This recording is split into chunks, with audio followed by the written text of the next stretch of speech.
اقوام متحدہ کی سلامتی کونسل کا ہنگامی اجلاس، ایران کی درخواست پر سلامتی کونسل کا اجلاس بلایا گیا۔ پاکستان، چین اور روس نے اقوام متحدہ کی سلامتی کونسل میں قرارداد کا مسودہ پیش کیا۔ ایرانی وزیر خارجہ ماسکو پہنچ گئے۔ عباس عراقچی روسی صدر پیوٹن سے ملاقات کریں گے۔ گزشتہ روز ہم نے ایک شاندار فوجی کامیابی حاصل کی۔ حملے میں امریکی فوج نے بہادری اور ذہانت کا استعمال کیا۔ امریکی صدر ڈونلڈ ٹرمپ کہتے ہیں ایران نے ہزاروں امریکیوں کو قتل یا زخمی کیا۔ کارٹر دور حکومت میں تہران میں امریکی سفارت خانے پر قبضہ بھی کیا گیا۔ ایران کو اگر موقع ملتا تو وہ یہ بم ضرور استعمال کرتا۔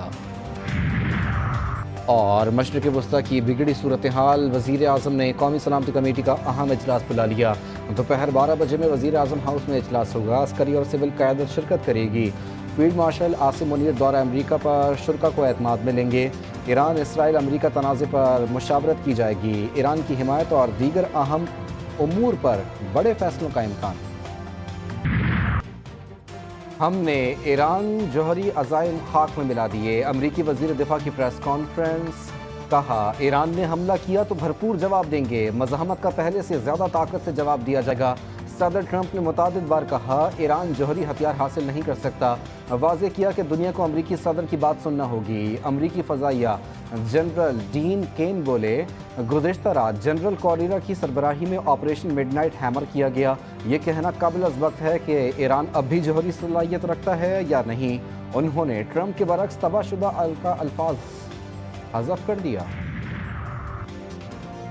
امریکی فضائیہ کے پائلٹس نے غیر معمولی اور ناقابل یقین کام کیا۔ ایران کے خلاف امریکی آپریشن غیر معمولی تھا۔ امریکی پائلٹ نے اہداف پر واشنگ مشین کے سائز کے 30,000 پاؤنڈز وزنی بم گرائے۔ امریکی نائب صدر جے ڈی وینس نے کہا امریکہ نے ایرانی جوہری پروگرام کو بہت لمبے عرصے تک کے لیے پیچھے کر دیا۔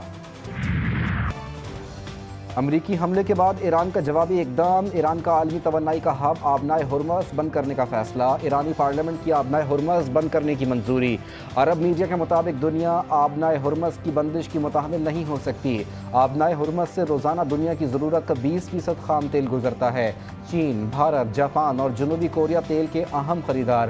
آبنائے ہرمز سے گزرنے والے خام تیل کا 76% ایشیائی منڈیوں کو جاتا ہے۔ آبنائے ہرمز کی بندش سے تیل کی قیمتیں آسمان پر پہنچ جائیں گی۔ تیل کی فی بیرل قیمت $130 سے زیادہ ہونے کا خدشہ۔ امریکہ نے اسرائیل کی بے بسی دیکھ کر خود میدان میں قدم رکھ دیا۔ امریکی حملہ واضح ثبوت ہے کہ اسرائیلی حملوں کے پیچھے اصل محرک امریکہ ہے۔ ایرانی صدر مسعود پزشکیان کہتے ہیں کہ ایرانی قوم اپنی سرزمین کے تحفظ کے لیے کسی بھی قربانی سے دریغ نہیں کرے گی۔ ایرانی جوہری تنصیبات پر حملے اسرائیل سے مکمل رابطے کے ساتھ کیے گئے۔ ایران کا جوہری پروگرام اسرائیل کے وجود کے لیے خطرہ تھا۔ امریکی حملے کے بعد صہیونی وزیر اعظم کا رد عمل۔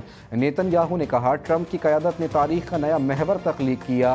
یہ محور مشرق وسطیٰ اور اس سے آگے خوشحالی اور امن کے مستقبل کی طرف لے جانے میں مدد دے سکتا ہے۔ اسرائیلی صدر نے ایران پر حملہ عالمی امن کی جانب بڑی کامیابی قرار دیا۔ ایران کے مختلف شہروں میں اسرائیلی حملے ناکام، میزائل لانچ پیڈز کو نشانہ بنانے کی ویڈیو جاری۔ ویڈیو میں دکھایا گیا کہ یزد میں کم از کم 3 میزائلوں کو لانچ پیڈز پر ہی نشانہ بنا کر تباہ کر دیا گیا۔ ایرانی حکام کے مطابق زیادہ تر اسرائیلی حملوں کو ایران کے دفاعی نظام نے کامیابی سے ناکام بنا دیا۔ امریکہ کا انتہائی طاقتور بم بھی ایرانی جوہری پلانٹ کا بال بیکا نہ کر سکا۔ امریکی حملے میں ایرانی جوہری پلانٹ فردو تباہ نہیں ہوا۔ اسرائیلی ویب سائٹ نے ایران پر امریکی حملوں کی حقیقت بتا دی۔ دعویٰ کیا کہ امریکی حملے میں فردو پلانٹ کو نقصان پہنچا۔ سینئر امریکی عہدیدار نے نام ظاہر نہ کرنے کی شرط پر راز کھول دیا۔ اسرائیلی ویب سائٹ پر امریکی حملے کے خلاف بیان ایران کی جیت ثابت ہوا۔ وزیر اعظم شہباز شریف اور ایرانی صدر کے درمیان ٹیلی فونک رابطہ۔ ایران پر امریکی حملوں کی مذمت۔ ایرانی حکومت اور عوام کے ساتھ غیر متزلزل یکجہتی کا اعادہ۔ وزیر اعظم کا کشیدگی کو کم کرنے کے لیے فوری اجتماعی کوششوں پر زور۔ شہباز شریف نے کہا امریکی حملے بین الاقوامی قوانین کی سنگین خلاف ورزی ہیں۔ اقوام متحدہ کے چارٹر کے تحت ایران کو اپنے دفاع کا حق حاصل ہے۔ ایرانی صدر مسعود پزشکیان نے ایران کے لیے پاکستان کی حمایت کو سراہا اور دونوں رہنماؤں نے قریبی رابطے میں رہنے پر اتفاق بھی کیا۔ روس نے امریکی اقدامات کو غیر ذمہ دارانہ فیصلہ قرار دے دیا۔ کہا ایک آزاد ریاست پر کسی بھی وجہ سے میزائل اور بم برسانا عالمی قوانین کی خلاف ورزی ہے۔